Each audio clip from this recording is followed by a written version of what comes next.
De la Floride, je vous dis bienvenue à En attendant, qui est une plateforme qui vise à évangéliser, à instruire et à édifier à travers la lecture de la parole de Dieu et des exhortations autour d'un thème.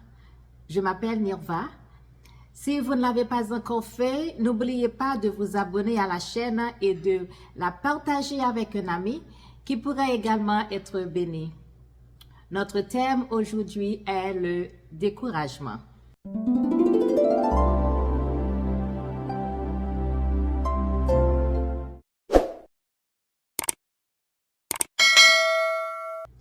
Sans doute, il y a des moments où vous vous posez ces questions. Comment gérer le découragement? Comment Dieu m'aide-t-il quand je suis découragé? Le découragement s'installe lorsque nous sommes confrontés à un problème ou à une tâche qui semble écrasante, voire impossible. Ou lorsque nous avons vraiment foiré et que nous nous sentons gênés ou honteux, ou lorsque nous travaillons de notre mieux pour quelque chose et que nous échouons toujours, ou lorsque des relations importantes sont tendues et où nous avons des attentes de grandeur, mais que nos limites ne nous permettent pas d'y parvenir. Beaucoup de grands personnages de la Bible ont été découragés. Moïse s'est senti découragé en tant que leader lorsque les Israélites ne pouvaient pas s'entendre. Job était profondément découragé quand il a tout perdu malgré sa fidélité au Seigneur. Lorsque nous sommes découragés, nous pouvons être en danger d'abandonner sur Dieu, les amis, la famille, le travail, même l'espoir lui-même. Dans ces moments-là, on peut avoir l'impression que tout le monde est contre nous et que personne ne s'en soucie. Ce qui a été le plus important pour nous nous semble maintenant trivial. Pire encore, nous ne pouvons pas voir le chemin du retour vers la joie et le bonheur. Ce que nous faisons à ce point bas déterminera si nous nous enfonçons plus profondément dans la boue ou si nous commençons à remonter. Le contraire du découragement est l'encouragement. C'est aussi l'antidote dont nous avons besoin quand nous sommes déprimés. Dieu est notre plus grand encourageur. Donc, n'hésitez pas de demander d'abord son aide, puis à d'autres personnes qui peuvent vous aider à mettre les choses en perspective, à faire face à ce qui vous a affaibli et à planifier les étapes pour vous rétablir. Lorsque vous voyez une issue, c'est le moment divin où l'espoir revient et avec le temps, votre joie reviendra. Ouvrez votre Bible avec moi pour voir ce que dit la Bible au sujet du découragement. Il y a bien des raisons qui peuvent causer le découragement dans nos vies. Dans Psaume 73, versets 2 et 3, il est écrit: « Mais moi, je suis venu si près du bord de la falaise, quand j'ai envié les orgueilleux, quand je les ai vus prospérer malgré leur méchanceté. » 1 Roi 19, versets 3 à 4. « J'en ai assez, Seigneur, Élie a dit. Prends ma vie, car je ne vaux pas mieux que mes ancêtres. » Nombre 11, versets 10 à 15. Moïse entendit toutes les familles qui se tenaient devant leur tente pleurer. Et le Seigneur se mit extrêmement en colère. Moïse était aussi très agacé. Et Moïse dit au Seigneur: « Pourquoi me traites-tu si mal, moi, ton serviteur? Qu'ai-je fait pour mériter le fardeau d'un peuple comme celui-ci? Je ne peux pas porter tous ces gens à moi tout seul. La charge est bien trop lourde. Je préfère que tu me tues plutôt que de me traiter comme ça. S'il te plaît, épargne-moi cette misère. Job 55, versets 20 à 22. Quant à mon compagnon, il a trahi ses amis. Il a rompu ses promesses. Ses paroles sont douces comme du beurre, mais dans son cœur, c'est la guerre. Ses mots sont aussi apaisants qu'une lotion, mais au-dessous se trouvent des poignards. Remettez vos fardeaux au Seigneur et il prendra soin de vous. Il ne permettra pas aux pieux de glisser et de tomber. Romains 7, versets 15 et 24. Je ne comprends pas vraiment, car je veux faire ce qui est droit, mais je ne le fais pas. Au lieu de cela, je fais ce que je déteste. Je sais que rien de bon ne vit en moi, c'est-à-dire dans ma nature pécheresse. Je veux faire ce qui est bien, mais je ne le fais pas. Je ne veux pas faire ce qui est bien, mais je ne le fais pas. Je ne veux pas faire ce qui est mal, mais je le fais quand même. J'aime la loi de Dieu de tout mon cœur, mais il y a un autre pouvoir en moi qui est en guerre avec mon esprit. Ce pouvoir fait de moi un esclave du péché qui est encore en moi. Oh, quelle misérable personne je suis! Qui me délivrera de cette vie dominée par le péché et de la mort? Le découragement peut venir lorsque nous arrêtons de regarder ce que Dieu nous a donné et que nous nous concentrons sur la prospérité des autres. Ce sentiment vient souvent après une grande expérience spirituelle et il vient de faire part d'un énorme miracle qui a prouvé que Dieu était plus grand que les faux prophètes. Descendre de ce sommet spirituel l'a laissé épuisé et vulnérable. L'épuisement peut subvenir lorsque nous sommes submergés par les demandes et les problèmes constants des autres. Nous pouvons atteindre un point où nous devenons presque irrationnels dans nos réponses. La démoralisation survient lorsque nos proches se retournent contre nous. Cet état d'âme survient lorsque nous sentons que nous ne pouvons pas faire le travail, que nous ne sommes pas à la hauteur de la tâche. L'abattement peut provenir simplement des fardeaux écrasants et des déchirements de la vie. Nous en savons souvent plus que nous le souhaiterons sur de nombreuses situations, sur la vraie nature des gens et leur côté obscur. Cette connaissance, combinée à d'autres difficultés, peut nous épuiser. Et enfin, l'accablement peut survenir lorsque nous réalisons que, tant que nous sommes dans nos corps actuels, nous devons lutter contre une nature pécheresse qui travaille à détruire notre relation avec Dieu. Dieu soit loué qu'il fournit de nombreuses manières par lesquelles nous pouvons être encouragés. Dans Josué 1er, verset 9, la Bible nous dit que « Ne t'ai-je pas ordonné ? Fortifie-toi et prends courage. Ne sois pas effrayé ni épouvanté, car l'Éternel ton Dieu est avec toi où que tu ailles. » Psaume 34, verset 18.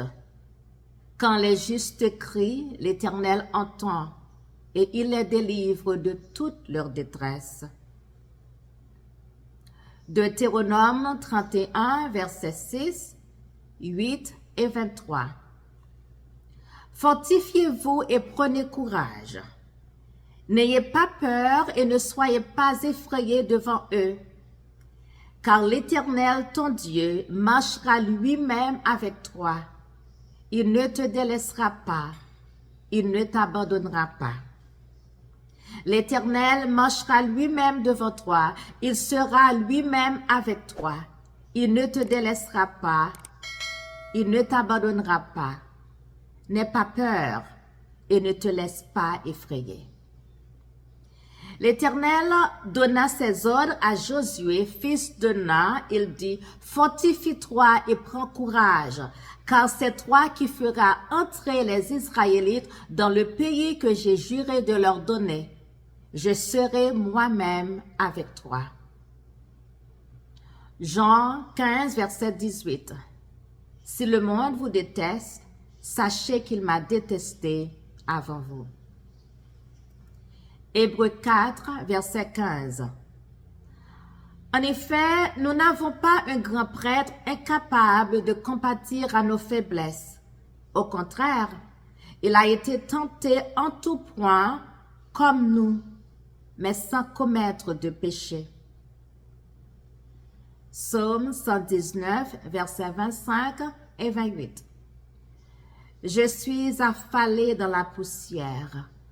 Rends-moi la vie conformément à la parole. Mon âme est accablée de tristesse.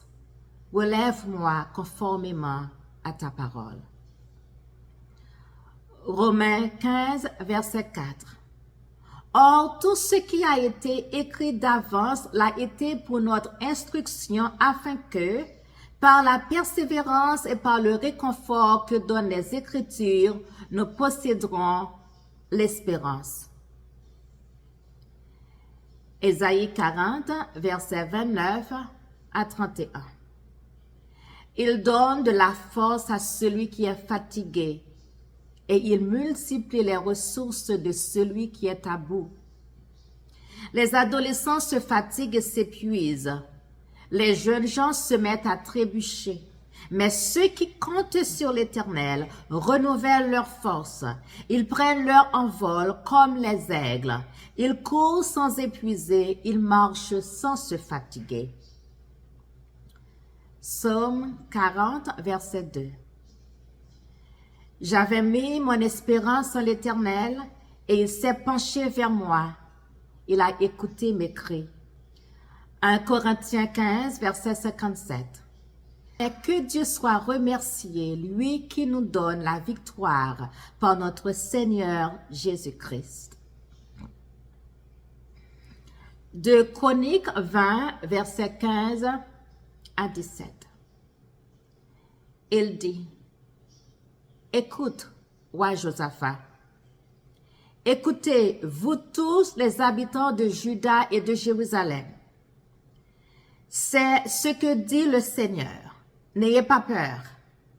Ne vous laissez pas décourager par cette puissante armée, car la bataille n'est pas la vôtre, mais celle de Dieu.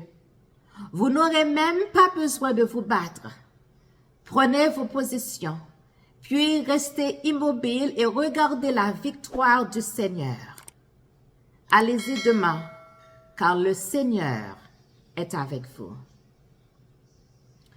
2 Thessaloniciens 2, versets 16 et 17. Que notre Seigneur Jésus-Christ lui-même et Dieu de notre Père, qui nous a aimés et qui nous a donné par sa grâce une consolation éternelle et une bonne espérance, encourage votre cœur et vous affermisse dans toute bonne œuvre et dans toute bonne parole. Psaume 138, verset 3. Lorsque je t'ai appelé, tu m'as répondu, tu m'as encouragé, tu m'as fortifié.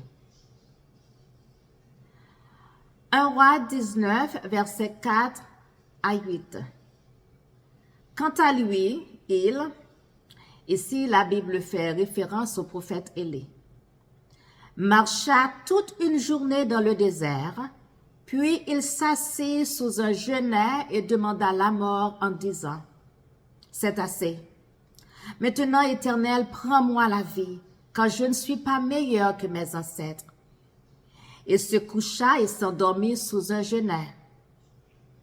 Et voici qu'un ange le toucha et lui dit, « Lève-toi et mange. » Il regarda et il vit à son chevet un gâteau cuit sur des pierres chauffées ainsi qu'une cruche d'eau. Il mangea et but, puis se recoucha. L'ange de l'Éternel vint une deuxième fois, le toucha et dit, « Lève-toi et mange, car le chemin est trop long pour toi. » Il se leva, mangea et but. Puis, avec la force que lui donna cette nourriture, il marcha 40 jours et 40 nuits jusqu'à la montagne de Dieu, jusqu'à Horeb. Luc 5, versets 4 à 5. Quand il eut fini de parler, il dit à Simon, « Avance là où l'eau est profonde et jetez vos filets pour pêcher. » Simon lui répondit, « Maître, nous avons travaillé toute la nuit sans rien prendre, mais sur ta parole, je jetterai les filets. » 1 Chronique 28, verset 20. David dit à son fils Salomon, « Fortifie-toi, prends courage et agis. N'aie pas peur, ne te laisse pas effrayer, car l'Éternel Dieu, mon Dieu, sera avec toi. Il ne te délaissera pas, il ne t'abandonnera pas avant que tous les travaux pour le service de la maison de l'Éternel soient terminés. » Romains 8, versets 37, 38 et 39. Qui nous séparera de l'amour de Christ? Serait-ce la détresse, l'angoisse, la persécution, la faim, le dénuement, le danger ou l'épée? Au contraire, dans tout cela, nous sommes plus que vainqueurs grâce à celui qui nous a aimés. En effet, j'ai l'assurance que ni la mort, ni la vie, ni les anges, ni les dominations, ni le présent, ni l'avenir, ni les puissances, ni la hauteur, ni la profondeur, et aucune autre créature ne pourra nous séparer de l'amour de Dieu manifesté en Jésus-Christ, notre Seigneur. Jean 16, verset 33. Je vous dis cela afin que vous ayez la paix en moi. Vous aurez à souffrir dans le monde, mais prenez courage. Moi, j'ai vaincu le monde. Dieu prend des dispositions pour nous afin de nous montrer comment nous pouvons être encouragés lorsque nous luttons contre les vicissitudes de la vie. Vous pouvez être encouragé à savoir que Dieu est avec vous. Vous pouvez être encouragé lorsque vous vous souvenez que Jésus a traversé de nombreuses blessures et tentations que vous avez. Alors, il a sympathisé avec vous. Sachant que Dieu vous parle à travers sa parole et que vous suivez ses instructions vous encourage. Vous êtes encouragé lorsque vous recevez la puissance et la force de Dieu. Et lorsque Dieu vous sauve et vous restaure. Vous pouvez également être encouragé lorsque vous écoutez. Enfin, soyez encouragés par l'assurance de l'amour de Dieu et de sa paix qui inonde notre âme. Il est facile de se sentir découragé, surtout quand on est au bout du rouleau. Cependant, Dieu n'abandonne jamais ses enfants. Il nous donne des modèles dans la façon de répondre au découragement. Dans Psaume 130, verset 1er, il est écrit « Du fond du gouffre, je fais appel à toi, Seigneur. » Ésaïe 38, versets 2 et 3. Ézéchias tourna le visage contre le mur et fit cette prière à l'Éternel. Éternel, souviens-toi que j'ai marché devant toi dans la vérité, avec un cœur intègre, et que j'ai fait ce qui est bien à tes yeux. Puis il pleura abondamment. Jean 4, verset 10. Humiliez-vous devant le Seigneur et il vous élèvera. Psaume 42, les versets 5, 6, 8 et 11. Pourquoi t'as battu mon âme et gémis-tu au-dedans de moi? Espère en Dieu, car je le louerai encore. Il est mon salut et mon Dieu. Mon âme est abattue au-dedans de moi. Aussi, c'est à toi que je pense, depuis le pays du Jourdain, depuis l'Hermon, depuis la montagne de Misséar.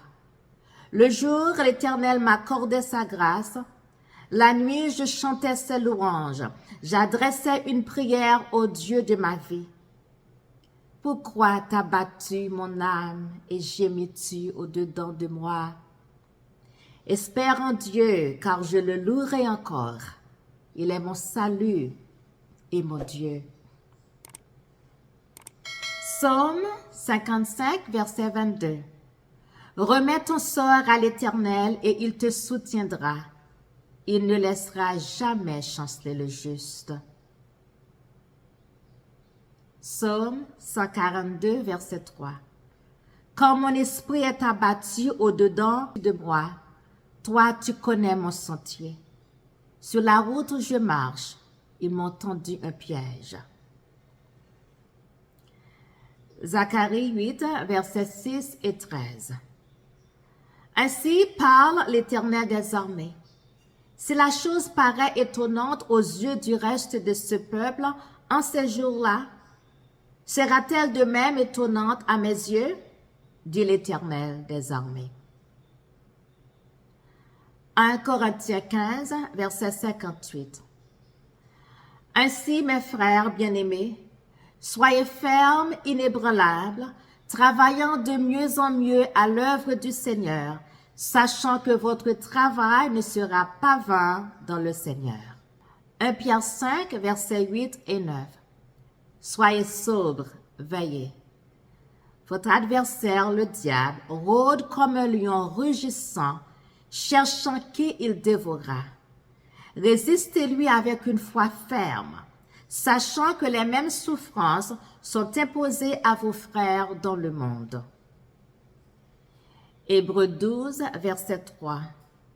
Mais celui qui persévérera jusqu'à la fin sera sauvé. Hébreux 12, verset 12. Fortifiez donc vos mains languissantes et vos genoux affaiblis. Apocalypse 2, verset 3. Tu as de la persévérance, tu as souffert à cause de moi et tu ne t'es pas lassé. 2 Timothée 2, verset 10 à 12. C'est pourquoi je supporte tout à cause des élus, afin qu'eux aussi obtiennent le salut qui est en Jésus-Christ avec la gloire éternelle. Cette parole est certaine. Si nous sommes morts avec lui, nous vivrons aussi avec lui. Si nous persévérons, nous régnerons aussi avec lui. Si nous le renierons, lui aussi nous reniera. Et enfin, Hébreux 10, verset 36. Car vous avez besoin de persévérance, afin qu'après avoir accompli la volonté de Dieu, vous obteniez ce qui vous est promis. Lorsque vous vous sentez découragé, adressez-vous à Dieu dans la prière et il vous relèvera. Reconnaissez la souveraineté de Dieu et combien vous avez besoin de son aide. Faites confiance à la promesse de Dieu de faire sortir le bien du mal. Laissez-le vous apprendre quelque chose d'important, même à partir de votre découragement. Ne vous séparez jamais de celui qui peut vous aider le plus. Laissez Dieu porter vos fardeaux quand ils sont trop lourds. Il peut éliminer tous vos problèmes et les résoudre pour vous. Il promet cependant de vous donner la sagesse, la force, le réconfort et le discernement pour faire face à vos problèmes de manière positive et efficace. Dans les moments de découragement, Satan est toujours présent pour solliciter ses conseils. Reconnaissez votre propre vulnérabilité aux attaques de Satan et engagez-vous à rester ferme contre lui. Un engagement passionné vous donne une raison de ne pas vous décourager. Parfois, vous êtes découragé, vous avez envie de vous éviter et de faire pitié. S'apitoyer sur soi-même invite au découragement et peut vous amener à cesser d'essayer. Bien qu'il soit facile de tomber, l'apitoiement sur soi doit être combattu pour éviter un découragement supplémentaire. Lorsque cela se produit, mettez-vous en valeur et cherchez des occasions de transformer votre situation décourageante en un témoignage encourageant. En conclusion, n'abandonnez jamais. Accrochez-vous à la promesse de victoire ultime de Dieu et il vous donnera la force et l'endurance pour y arriver. Que Dieu vous bénisse et à bientôt.